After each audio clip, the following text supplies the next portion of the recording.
The New Orleans Saints may have a new starting offensive line after the signing of offensive lineman Dillon Radunz. We got all that and a little bit of lagniappe for you on today's episode of Locked On Saints.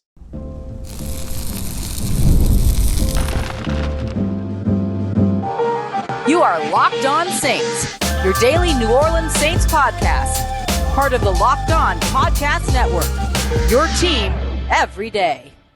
What is good, Who Dat Nation and Who Dat family? I am your host, your friend, Ross Jackson, New Orleans native, your New Orleans Saints expert and credentialed member of the media covering those New Orleans Saints as the Saints beat writer over at LouisianaSports.net. It's Saints analyst with WWL TV. And on today's episode of Locked On Saints, the Saints are doing their due diligence at quarterback this NFL draft process. Investing in the New Orleans Saints offensive line in the NFL draft still very much should be at the top of their draft to-do list. And the New Orleans Saints, despite that, might have their new starting offensive line thanks to a Monday afternoon signing. We appreciate you very much, as always, whether it's your first time or your next time, for being here with us this time, making us your first listen, and for being an everydayer here on the show, which is a proud part of the Locked On Podcast Network, your team every day. The New Orleans Saints may finally have their new look offensive line for 2025 after getting on a one-year deal former Tennessee Titans offensive lineman Dillon Radunz on contract. They have signed Dillon Radunz, and I think this is a good move by the New Orleans Saints. Listen, Radunz on a one-year deal. This is not a deal that ends up breaking the bank for the New Orleans Saints. There's low stakes in terms of what the relationship is, and it's an unfamiliar face that is signed in to help the New Orleans Saints at one of the biggest absent spots that they have left on their roster, which is at left guard. Yes, Dillon Radunz did play all of his snaps last year, 15 starts at right guard with the Tennessee Titans, but does have in his experience he's got experience at both guard spots, experience at both tackle spots. He spent more than 300 snaps at left guard. He can end up plugging in at left guard for the New Orleans Saints here in 2025 and being a potential starter for the team. And I think this signing is done with the expectation that he will be the team's starter. That would leave Trevor Penning and Taliesin Fuanga over on the left and right sides. Then you would end up having as your guards Dillon Radunz as well as Cesar Ruiz, and then your starting center, of course, with Eric McCoy. That is a solid enough offensive line and one that is technically better than last year's. Don't forget, last year, Lucas Patrick was not supposed to be the starter at left guard. He was supposed to be the backup center and backup interior offensive lineman, while another guy, Nick Saldiveri, who was drafted at the top of day 3 a few years ago, was expected to be the guy to jump in there and start at left guard. But then a training camp injury forced Saldiveri out of the conversation and forced Lucas Patrick into the conversation. And there were a lot of people who were even picking Oli Udoh ahead of Lucas Patrick. And of course, Oli Udoh struggled quite a bit in this offense last year. And so when you saw Lucas Patrick depart, it never felt like he was really going to be on his way back and that he was eventually going to end up somewhere else. He toured around, visited with the Cincinnati Bengals and the Seattle Seahawks, and eventually lands with the Cleveland Browns. Now the New Orleans Saints end up being the benefactor because instead of them being able to run it back in terms of their starting offensive line, they bring somebody in that could absolutely take that starting left role. Now, I do think there is still some prove it in Radunz's game, right? He's got to be able to come in here in New Orleans, show that he can learn this offense, show that he can work with Kellen Moore, and win, I think, still that starting left guard spot. The one-year deal effectively makes it, depending upon what the numbers look like in terms of money, but the one-year deal effectively makes it so that it's not necessarily a guaranteed thing that he's stepping into the starting role, but I think you're signing Dillon Radunz in the hopes of having a 27-year-old guy come in on a one-year deal, become your starter, and then potentially sign a second contract after that if he plays well. If not, then I think you can continue to stockpile at this position, as the Saints already have, adding guys like Will Clapp, bringing a guy like Landon Young back, and probably still dipping into the draft. We'll discuss that here in a moment, though. So what does Dillon Radunz bring? Well, 23 total pressures allowed last year in the 15 games that he started at right guard. 6 of those pressures were sacks, so you'd like to see that number come down. He also allowed 5 sacks playing multiple positions back in 2023. So you'd like to see some improvement there. Was called for 5 penalties last year, is what it is, but certainly would like to see that number come down. But in terms of quality, And in terms of traits, this guy's got it all. 6'6", 317 pounds or 300 plus pounds, athletic at that size, violent player as well, and is somebody that brings excellent run blocking potential. He'll need to make some strides when it comes to what he can do as a pass blocker as well. But that's where I think that the Saints might be able to help them out. We go all the way back to Dillon Radunz's draft class in his draft testing when he came in with a 9.28 RAS. New Orleans Saints loved them. Some solid RAS. He had 34-inch arms, so very well equipped in terms of length to play this position. Had a 5.16 40-yard dash. Not sub 5, not the type of thing that's going to get you super excited, but athletic enough for sure for the position. 32-inch vertical leap as well as a 9'4" broad jump. Both of those are outstanding for his position and his size. So he comes in with very good explosive factors. And here's my favorite thing, a 4.57 short shuttle, as well as a 7.26 3-cone. Do you really need to know those numbers? No. But what you should know is that those numbers are really good. And what that means in both of those workouts is that he moves well, changes directions well, and works very well in short distance situations or short area situations. Meaning that when you need him to be somebody that goes from the left side to the right side, pulling as a blocker and becoming the lead guy, he can do that. He can move quickly, and he's able to get that done. Now, he did have an ACL injury back in 2022, but it doesn't look to have slowed him up very much. He has done well coming back from that injury. The 2 games that he missed last year were shoulder injuries. Now, here's the last piece for me, which is kind of the secret sauce of all of this situation. And it's maybe a guy that's not going to get pointed to very much when it comes to this signing. But I think the real difference maker in this signing, because you are still trying to get the best out of Dillon Radunz, I don't think the Tennessee Titans did a good job of doing that. And so now you're trying to get the best. And everyone's going to point to Brendan Nugent, and rightfully so, as the offensive line coach. However, for me, the key to this guy's development is going to be Jari Evans, who of course was promoted and he's advanced now as an offensive line coach and has a future Hall of Fame career at the position, playing guard. He has helped Cesar Ruiz tremendously. He feels so much better and he's gotten so much confident. And the reason why is because of Jari Evans. And so my big thing here in terms of the secret sauce or the missing ingredient or the thing that's going to get the best out of Dillon Radunz for me all comes down to Jari Evans coaching him up on the interior. And if Jari Evans can do that, which I do believe that he can because we've seen him do it already, I do think that he can have a major impact on Dillon Radunz, who, with the Tennessee Titans played well, but hasn't really lived up to the stellar tape that he put out as an NDSU player back in college.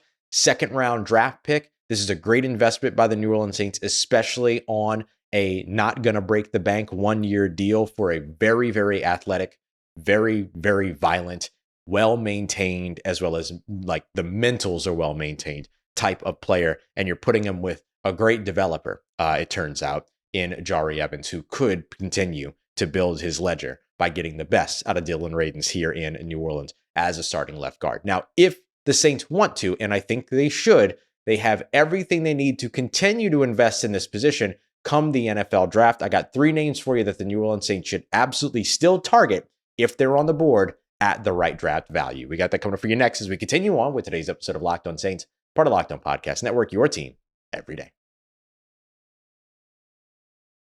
Today's episode of Locked On Saints brought to you by our friends over at FanDuel, America's #1 sportsbook. March Madness is here, and FanDuel is making it possible for you to get in on the action like never before, especially for new customers who can get $200 in bonus bets by simply winning any $5 bet as your first bet. That's all you got to do. Head over to FanDuel.com today to check it out. Then you can get $200 in bonus bets to use on things like buzzer beaters and Cinderella stories and even who's cutting down the net by the end of the tournament. The big spread that I would watch out for today, if you're a new customer, the Memphis Grizzlies 10-point favorites over the Utah Jazz in the NBA tonight. I would take my first $5, put it down on the Memphis Grizzlies on the money line. If you win that bet, you'll get a little bit of winnings, but then you also get that $200 in bonus bets you can use on the tournament as well. So go check it out today. You can find everything you need over at FanDuel.com today. That's where you're going to go to get the most out of college hoops all tournament long. All right, family, the New Orleans Saints signed Dillon Radunz. They've signed Will Clapp. And they've signed and brought back Landon Young. So they're done on the offensive line. No, not quite. I think they should still very much be interested in investing further on the offensive line. I think that it makes sense. And I don't think that they should be limited to investing now just at the interior. I think also looking for tackle depth could be a really good idea from the New Orleans Saints, or by the New Orleans Saints rather, going into this 2025 NFL draft. So I got three names that I think particularly would help to impact the interior of the offensive line, but a couple of them could potentially help out on the outside as well. So let's start off with continuing our trend of North Dakota State University lineman. And let me tell you a little bit about Gray Zabel. Gray Zabel is somebody that I really like in this year's draft. He's probably going to be more so a second round pick, more than likely, coming out of North Dakota State University. He's got a lot of tackle experience, but is also somebody that can certainly play out on the outside as well. He's somebody that I like a lot.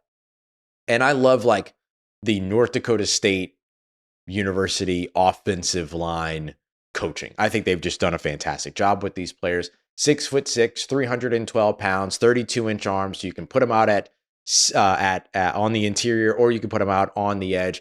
36.5-inch vertical leap as well. So he's showing you the explosion that he can bring to the field. He did not run a 40 at the combine, so I don't have his speed, but he's played 4 or 5 offensive line positions already. And he's somebody that ends up being able to move very well, getting outside, sealing blocks, and creating lanes for your run game. Really good upper body strength as well. Somebody that anchors well, doesn't get moved off of his spot. So you can see the complementary lower body strength in there as well, and just does a very good job of understanding everything that's going on around him. I think those are the biggest things that you really like. He could use a little bit of help with balance and stuff like that, but I think a lot of offensive linemen kind of feel that way coming into the NFL. So I'm not super worried about it. When it comes to Gray Zabel, I think that's something that guys are very accustomed to working with coming into the league, and that the league is, unlike many things when it comes to offensive line play, ready to handle, ready to deal with it. So I am all about Gray Zabel. If he's available in the second round at pick 40 and the Saints feel like they want to reinvest in the offensive line, they can certainly go that route. But let's say that they decide, you know what, we've invested free agency dollars in the position, so don't feel like it's necessary for them to maybe jump up and decide that they want to go ahead and invest that. And find out that they instead want to wait around a little bit to figure out where they want to go at the position. Well, then they could wait until the third round. And in the third round, a guy like Tate Ratledge could come in and not only be somebody that would be excellent depth for you on the interior, but he would be able to battle with Dillon Radunz for that starting spot. We're talking about a guy that came in with a 4.97 40-yard dash, came in sub 5 seconds, which is always fantastic to see. Comes in measured up big time at 6'6", 308 pounds. So really good size there.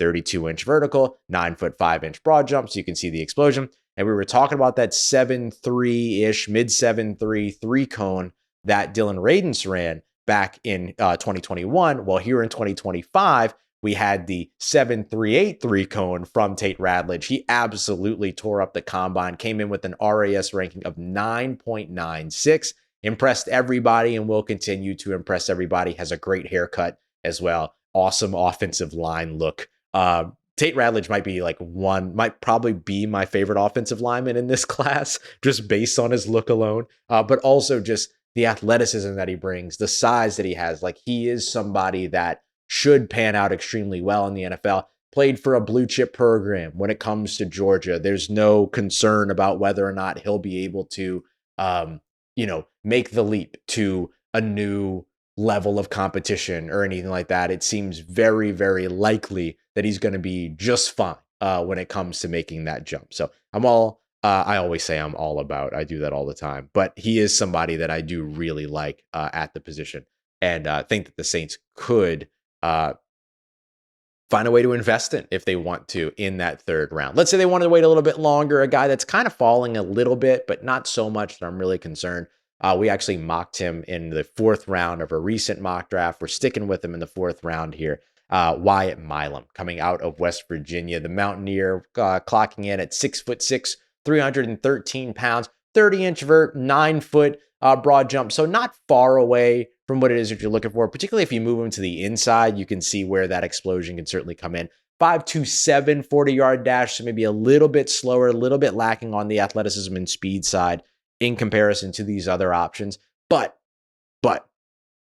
32-inch arms, big hands, good anchor, violent player, good development piece, probably beyond a development piece as well. Tested a little bit better at his pro day. And so some of those, question marks are out there in terms of like what works, what doesn't work in terms of those pro days and stuff like that. But definitely a player that's worth having on the radar. The thing that I like the most about Wyatt Milum really comes down to the mentality with which he plays, which I think is important for all of these offensive linemen. I think that offensive line play is just as much about mentality as it is about some of the other things that we're talking about when it comes to physicality and athleticism and speed and all those other things. I need you to feel like you're going to be better than whoever it is that lines up in front of you. I need you to feel like he's somebody that will go ahead and be able to clock somebody on the move and all the other stuff. So he plays, I think the phrase is like heavy hands, plays with super, super heavy hands, really solid in pass production. Probably I would throw Tate Ratledge in there, but probably the better if we look at Dillon Radunz, Gray Zabel, Tate Ratledge, and Wyatt Milum. Milum and Ratledge probably the better of the pass protectors, while Zabel and Radunz really, really strong run defenders. And I don't think that anyone really lacks in anything to a point to where it should be of concern. But man, he is just one of those dudes, Wyatt Milum, in pass protection that like you can bull rush at him all day. You're not moving him. Like he is very much the guy that's able to just kind of be that brick wall. And so that's why I really like him as well. You can feel and see the impact when he engages with an edge rusher on tape. There's a lot of tape to where guys, get a little bit of a head start coming from a wide 9 or anything like that, and they lunge into Wyatt Milum. Milum just meets them with that force coming from that grounded, good anchor. And then the edge rusher is the one that pops back on tape instead of him and stuff like that. So I love that part of his game. So I really like his play strength. And all of these guys, super smart as well, playing in sort of these more advanced systems and everything. So advanced for different reasons and all that. But I think that all three of these guys could be starters next year immediately. And if not, then they could walk into a space where there's a 1-year free agent that doesn't pan out in 2025 and then become the starter in 2026, which is a possibility that the New Orleans Saints should be ready for. So I do think even with what I call a smart investment in Dillon Radunz, I think it's still worth continuing to invest in the youth of that position just in case that doesn't work out or, forbid the idea, but there's an injury in the offensive line. You're still going to need these depth pieces that can end up stepping in at multiple positions. And some of these guys, Zabel, Milum, they can all step into different positions for sure. All right, coming up next, the New Orleans Saints are doing their due diligence on the offensive line, but they're also doing the due diligence for the guy that they have to protect, which is quarterback. Let me tell you why and tell you how as we continue on with today's episode of Locked On Saints, part of Locked On Podcast Network, your team every day.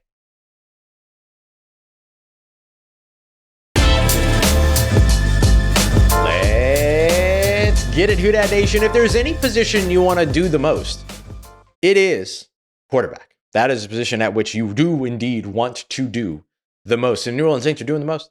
They're doing their due diligence when it comes to exploring every single quarterback option they can. We've heard the Saints consistently tied to names like Jackson Dart. There was an early push for guys like Tyler Shook and others that are all out there. Kyle McCord was a name that we heard early. Then all of a sudden, the Saints are meeting with Cam Ward and Shedeur Sanders at the Combine. That's not a big deal. Everyone meets with everybody at the Combine.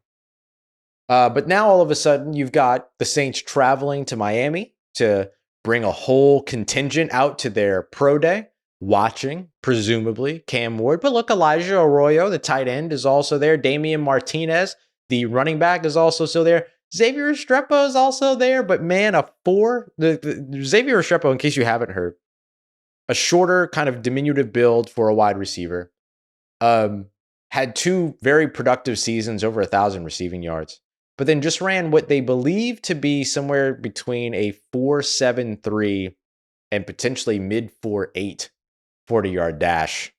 Somebody just should have told him not to run, for being honest. Now, a guy like that still has a role in which he can contribute, but man, that is a damaging number for a player that's looking to get into the NFL. So I'll be very interested to see what happens there. But bottom line, there's a lot of players at Miami that the Saints could be there looking at, but they're also looking at Cameron Ward. Not only are they looking at Cameron Ward, but when they were done at the Pro Day in Miami looking at Cameron Ward, they went and had dinner with Quinn Ewers, the quarterback of Texas, over in Austin, and they will be today at the Texas Pro Day, or they'll have some representation at the Texas Pro Day today. Of course, by the time that you're catching this, the Saints either are hosting or will have already hosted the Tulane Pro Day as well here in New Orleans. So there will be some Saints brass here, some Saints brass in Austin, checking out that Texas Pro Day and all that. Now, the Texas Pro Day, I think the Saints will be particularly interested in, because that one's not just Quinn Ewers, but it's also cornerback Jahdae Barron. It's also safety Andrew McCuba. It's also tight end Gunnar Helm. There's defensive tackle. I can do this. Alfred Collins. Like, there's a ton of players. They have an edge rusher there. They've got another defensive tackle there. Like, there's a ton of Texas Longhorns that are worth checking in on. But it is interesting just watching the Saints do their due diligence at quarterback. And listen, we always see the Saints do their due diligence at quarterback. It's why they end up getting tied into so many different conversations and all that. They go to workouts. They pay attention to the players, even those that many might assume are going to be off the board within the first couple of picks. The Saints still typically take time, and every team still typically takes time to get to know that player, to evaluate that player, to scout that player, to go to that player's pro day, all that other stuff, especially top need positions across the league, like quarterback, because what happens if inexplicably a Cam Ward falls to 3 and the Saints really like him, and the Saints already know that he really likes them? He had that quote during the Manning Awards when he was presented with the Manning Award as the best quarterback in the country by the Sugar Bowl, and he was here in New Orleans, and somebody asked him about playing for the Saints and his meeting for the Saints, and he said he'd love to play for the Saints because the Saints were one of his favorite teams growing up, and he loved watching Drew Brees and Marcus Colston. So they know that he loves them. I'm sure they love him. He's probably the best quarterback in this class. It's a debate between he and Shedeur Sanders, and it just kind of depends on who you're talking to. But you got to be ready just in case all of a sudden that number 1 pick goes up for sale and the Tennessee Titans, who don't have a quarterback, decide that they don't want a quarterback, which seems very unlikely, right? Like, Cameron Ward's probably going to be the first quarterback off the board, the first name called come April, whatever the draft day is, April 24th, 1 month from yesterday. And he's going to be a Tennessee Titan. And great for him. Good. That's awesome. But what if that number 1 pick goes for sale? And the New Orleans Saints all of a sudden think, you know what? Maybe that's not going for as high an asking price as a super loaded quarterback class, which is what this draft does not have. So maybe this is the year to make a death-defying leap to the number 1 overall selection. Again, I highly doubt it. But it's good to see the Saints are doing their due diligence here, because even if the Saints do indeed move forward with Derek Carr in 2025, which is absolutely the expectation right now, especially following the restructure. We talked to Brandon Cooks yesterday, and I know today's episode was supposed to be about Brandon Cooks's stuff, but like them signing an interior offensive lineman and going to quarterbacks like that felt more pressing today. So we'll circle back around to the Brandon Cooks interview and stuff like that. He was great. But one of the things that he did mention was that he has already talked to Derek Carr. They didn't really talk so much about like what they plan to do and what the role is going to look like and how the two are going to work together and what their plans are. But they had the conversation of like, all right, cool, let's get to work, all that kind of stuff. So as these players are coming here to New Orleans, they're already not just assuming that Derek Carr is the quarterback, but they're having conversations with Derek Carr as the quarterback, which is counter some of the, I don't know, there were some erroneous reports that somebody asked me about. I don't know where they came from. I genuinely don't know where they came from, but I was asked about whether or not Derek Carr and the Saints had any contact over the course of the offseason. And the answer is yes. Like they've had contact and everything like that. So in case you were wondering about that too, yeah, they've had contact. I don't know that all of their contact was sunshine and rainbows, but they have had contact all throughout this offseason. So I think it's smart though, because even if that's the case, I went off on a massive tangent there. So let me just circle back to my point. I apologize. Even if it is the case that, as we expect, Derek Carr will be the go-to guy here in 2025. That doesn't mean that he's the guy in 2026. And so if all of a sudden one of these top quarterbacks is truly an option for you, you need to have had your homework done on that player. You can't not go to their pro day. You can't not meet with them at the combine. You can't not have your conversations with them over the course of the offseason. Check in on their progress, check in on their medicals. You can't not do that because you're not just going to sit there and not evaluate a player, and then all of a sudden that player becomes a realistic option for you, and then what are you supposed to do? Just go, oh, I guess we'll take him because he's falling and he was supposed to not fall, so that must be good. No, you can't do that. You have to do the due diligence. And so I commend the New Orleans Saints for doing their due diligence at the quarterback position, the most important position in quarterback. Some would even say the most important position in sports. But does this mean that the New Orleans Saints are ready and raring to jump up to number 1 to draft Cam Ward? Not necessarily. I won't say no, but I'm just saying not necessarily. I wouldn't walk away from this saying, well, the Saints are definitely going to trade up for Cam Ward to go and draft him at number 1 overall, because the Tennessee Titans might not even be interested in trading that pick because they really like Cam Ward. They really like Cam Ward. Cam Ward really likes them too. So I do think that it's important to do the due diligence and to check in at quarterback. Cam Ward's one of the quarterbacks to check in on. Quinn Ewers, maybe. Later round draft pick, all that kind of stuff. Maybe you want to take another swing at a later round pick. You want to move on from, another young guy like a Jake Haener or something like that. You have that option here. There's no loyalties in this building now in terms of coaching staff to roster and all that. And so maybe Quinn Ewers becomes an option later on in the draft, but I don't know. But I do think that you got to have the conversations just in case. And we're a month away, less now than a month away from the NFL draft. So yeah, go and do your homework for sure. All right, coming up in tomorrow's episode, Brandon Cooks. We will talk about that. We'll discuss his introductory press conference, some of the interesting things that he had to say, including keeping the bridge alive and available to come back to New Orleans. And of course, hopefully by then we'll have heard from Dillon Radunz as well. So we'll dive into all of that in tomorrow's episode of Locked On Saints. We appreciate you very much, as always, for making us a part of your day, part of your routine, for saying yes to me on the show. If you see me, please say hi. If you need anything else around your New Orleans Saints in between these episodes, make sure you follow me on your favorite social media at Ross Jackson, NOLA. Hit me up. Let me know how the family's doing them and how you living. Let me know how you momming them. And trust to that nation, I'll holla at you.